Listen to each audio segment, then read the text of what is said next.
तस्वीरें आपके सामने है। जेडीयू की ओर से ये बड़ा फैसला कर लिया गया है भ्रष्टाचार के मुद्दे पर। जिस आरजेडी को 2017 में छोड़ा था और अगस्त 2017 में जिस बीजेपी के साथ हाथ मिलाकर एक बार फिर से सरकार बनाई थी, उसको धता बताते हुए नीतीश कुमार एक बार फिर से लालू खेमे में जाकर मिल गए हैं। सूत्र ये जानकारी दे रहे हैं अब बिहार में नई सरकार होगी, 4 बजे राज्यपाल से मुलाकात करने के लिए पहुंचेंगे। मेरे दो सहयोगी इस बारे में और ज्यादा जानकारी के साथ जुड़ चुके हैं। अंजना ओम कश्यप सुबह से ही हर एक जानकारी वो आप तक पहुंचा रही हैं।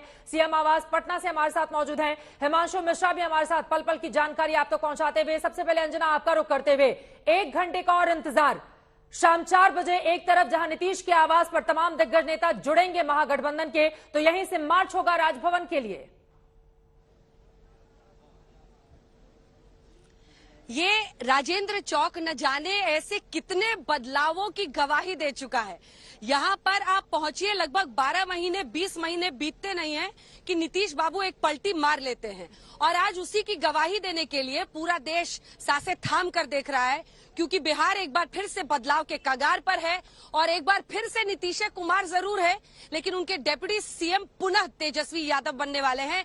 लेकिन गृह मंत्रालय को लेकर अगर तेजस्वी ने अपनी बात मनवा ली है तो ये बात काबिले तारीफ है, क्योंकि याद रखिए नीतीश कुमार और अब तो तमाम राज्य सरकारें, गृह मंत्रालय कोई भी पावरफुल नेता जाने नहीं देना चाहता है हाथ से।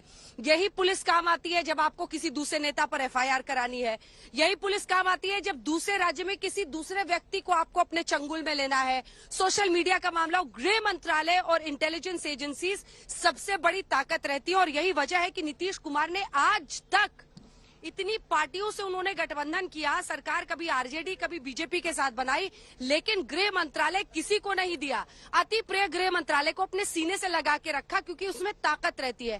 वरना ये हुनर भी ही तो है कि 45 विधायकों के साथ आप मुख्यमंत्री बन रहे हैं, पुनः बन रहे हैं, पुनः के बाद तीसरी बार भी बन रहे हैं।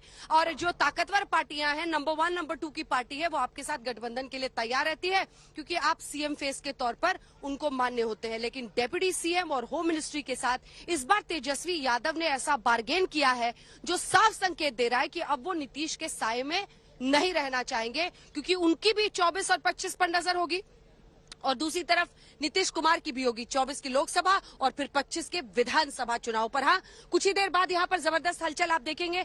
थोड़ी सिक्योरिटी कम कर दी गई है, मुझे लगता है सबको लंच ब्रेक दिया गया, लेकिन अब यहीं पर आने मार्ग पर एक तरह से फोकस रहेगा। सभी गठबंधन के नेता यहाँ पर पहुंचेंगे और फिर यहाँ से ठीक सामने राजभवन 30 सेकंड की दूरी है चलकर हिमांशु के पास कोई नई जानकारी सामने आई है। हिमांशु, आप हाथ उठा बड़े बदलाव की कगार पर। हिमांशु, कोई बड़ी जानकारी है आपके पास? बोलिए।